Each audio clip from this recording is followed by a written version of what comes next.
Hello. We are Project Communication, and we are perfectly imperfect. Today we are talking about stories related to gratitude, and Sherry's going to talk about it a little bit first. Okay, so in thinking about this topic, we've decided that gratitude and being thankful are two different things, really. Gratitude is really a deeper level of thankfulness. Sometimes we are called to take a step further in our thinking. Would you not agree? I agree. Yes, Yeah. okay. A deep dive. Yes. So gratitude implies appreciation, respect, and admiration, not just being thankful. I think it makes us stop and think about what brought out a change in our lives for the better. In a certain thing that we're thankful for. What made a difference in how we think, how we act, how we feel, and how we believe. And not always is gratitude something we are thankful for in the moment. It's something we can look back on later on and decide, yeah, I'm grateful for that experience, even though it wasn't pleasant in the moment. So... And you can always find humor in some of those moments. I think so. Usually most of what we find humor in is pain in some respect to somebody. I went on to journal. Thankful usually implies something more concrete and immediate, more temporary and fleeting.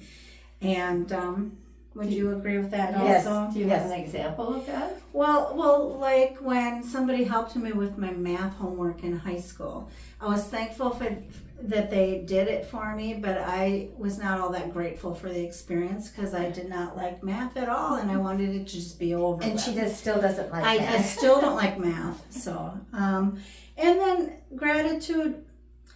Well, like I said before, it suggests a longer lasting emotional feeling about something. And gratitude manifests in attitude and action. It Just does. wanted to add. Yeah, it does. Yes. Yeah. Definitely. Yeah. Nicely put. Thank you. I'm grateful for you. Thankful that moment's over. Okay. Well, yeah. you want to go on with your story? Because I know we both have stories related to food and The meals. food, and we're entering into that season of holidays, and you always hear about people sitting around the table saying what they're thankful for, and everybody's uncomfortable because nobody wants to really express how thankful they are because it's an emotion, and we wouldn't want to share emotions. So this particular Thanksgiving, we had friends over, we had some family members over, and I have been putting on Thanksgiving dinners for a long time, and this particular time, we decided we were going to put the turkey on the grill, and my husband was supposed to be watching it. Watching it. While I'm preparing all the sides, and what the people are crowded around the table, and some are in the living room, and there's a lot of laughter going on, and Gary comes in and he says, the turkey's done. And I looked at him and I said, how come it's done so soon? And he says, well, and he says, well, I don't know. It got done about 2 hours before. And I'm like, oh, Lord, the grill gets really hot. Oh, it's going to be burnt. Anyway, the long story is we brought the turkey in while I'm still fixing all the sides. And the turkey is crisp. I like crisp. Oh, it was quite crispy. And I was able to save some of it. And everybody is so, it's like, this turkey really tastes good. This doesn't taste burnt. And I'm thinking, yeah, okay. It's the seasoning. It was the seasoning, but the thing is that part of it is that I was so grateful that I had the house and the space to have that many people there and to be able to share it with friends that didn't have a place to go.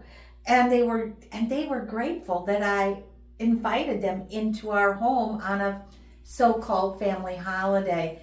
And I think about it now, and I remember when we first bought the house, I was embarrassed because it was a smaller house. And that it wasn't a stick-built home, and it wasn't, looming, but it was the land.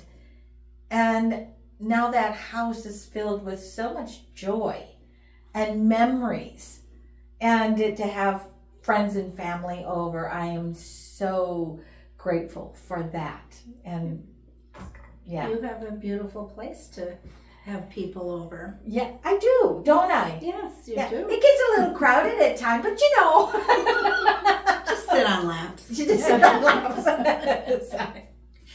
So, Mary, you have a story. I also have a story about a family dinner. It was not a holiday, it was a summer Sunday dinner. And my mom, you have to know, my mom made wonderful pies. And she always said the secret to a good pie was in the pie crust. Mm-hmm. She learned to make the perfect pie crust from my grandmother. Not her mother, her mother-in-law, my dad's mom. And she taught me how to make pie crust too, but I never quite learned the best technique, the good technique in getting the texture of the pie crust just right. Mm-hmm. So these days when I make a pie, I use store-bought pie crust. Sorry, Mom, sorry. But anyway, back when I was about 7 or 8, we had a family dinner with my dad's cousin, Keith, and his wife, Ellen. They were technically my first cousin once removed, but we called them Uncle Keith and Aunt Ellen. And whenever we had a Sunday dinner, the menu was usually roast beef with gravy and mashed potatoes. And in the summertime, it was vegetables from our garden, a Jell-O salad, and dessert. And most often that dessert was pie. Mm-hmm. And when my mom made pie, she never made just one. She usually made at least 2. So this particular Sunday, I wanted to make a pie too. And I asked my mom, can I make a pie? Well, her pies were already ready to go in the oven. And there were just a few little scraps of pie crust. And mom's pies went in the oven. And so she said, well, if you can find some little something for the pie crust to go in, we'll see what we can do. Well, I looked around the kitchen, and the only thing I could find that was metal was the top of a jam jar, the lid. So, okay, well, that's gonna be my pie pan. And I pressed the pieces of pie dough in there, and then I had to find a filling. So I, again, looked all around, It was too early for the apple tree to have good apples yet, and Mom's pies were already in the oven, so I couldn't sneak any filling from them. She had a pumpkin pie and a lemon meringue, I think.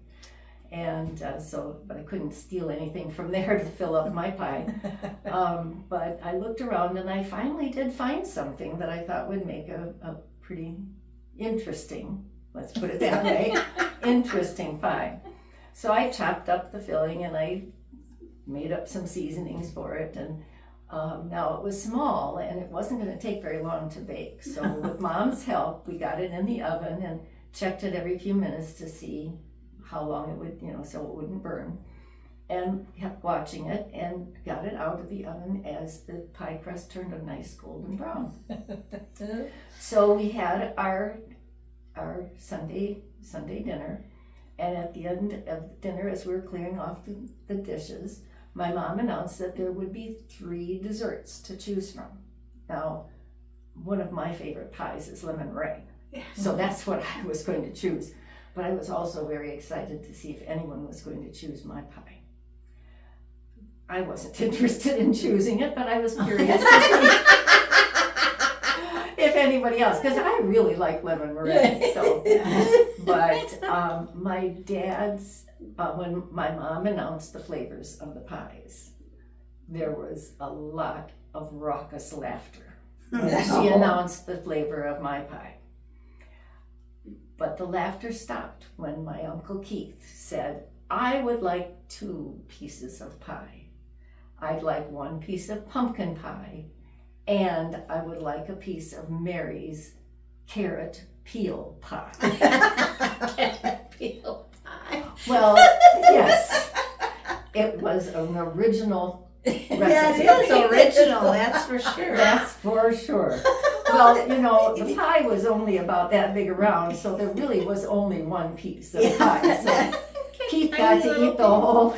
Keith got to eat the whole thing. He's so lucky. He really was, and he was so nice about it. He made such a deal of saying that it was so good, he didn't even need to have whipped cream on it. Oh, Which I'm not sure whipped cream would have gone on carrot peel pie No. anyway, but Carrots goes- don't go in a pie either. no, but it though, goes in Mary. a cake. it does. It goes in a It cake. does, that's true. And actually, carrots are kind of related to squash and Yes, pumpkin. So, That is true. and She I was on did- the right track. Yeah, I think so. You know, I've looked at some other recipes in the years since then, and I think it's not that far afield from what could have been. Okay.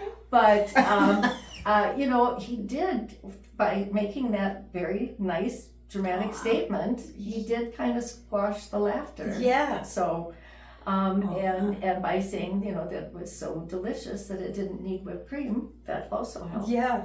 Oh. And so now every time I make pies to this day, I think of carrot peel pie and I think of Uncle Keith, and I am so grateful that he stood up for me in front of my That's brothers. Awesome. Yeah. Yeah. And you remember that. That's a neat memory. Absolutely, absolutely. Carrot peel pie is something I will never forget. Is the uncle? I've never tried to make it again. Oh, I was gonna say, is that uncle still around? No, No, okay. he has long since passed. You should make it for Thanksgiving and see Just what for your him, family Just for the thinks. heck of it. Yes. I have actually written that story in my memoirs. Oh, you so did. the story lives on, if not the actual recipe.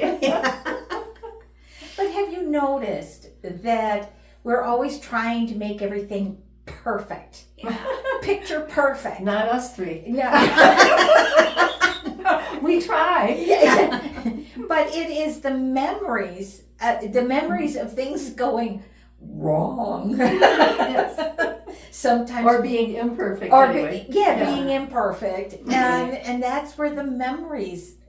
Those are the things that we remember. Yes. Because those are the things that we bring back the laughter. Right. Everything that went perfect or it all rolled out just as it was planned, there's really no memory there. No. Mm-hmm. Yeah, there's It's nothing true. special about it. Yeah, so, watch for the screw-ups because that's That's your where you're going to look back on life and just laugh. Right. And that's what memories are made of. Yeah. And I agree. we can be grateful for those screw ups too, because Oh, those are absolutely. where the memories Yes. are. Absolutely. Yes. Because it's a memory. You're grateful for friends, family, right. especially families when they stand up for you. Right. They don't Absolutely. push you. They don't That- push you, but they that- stand up for you. Exactly. Yes. Yes, indeed.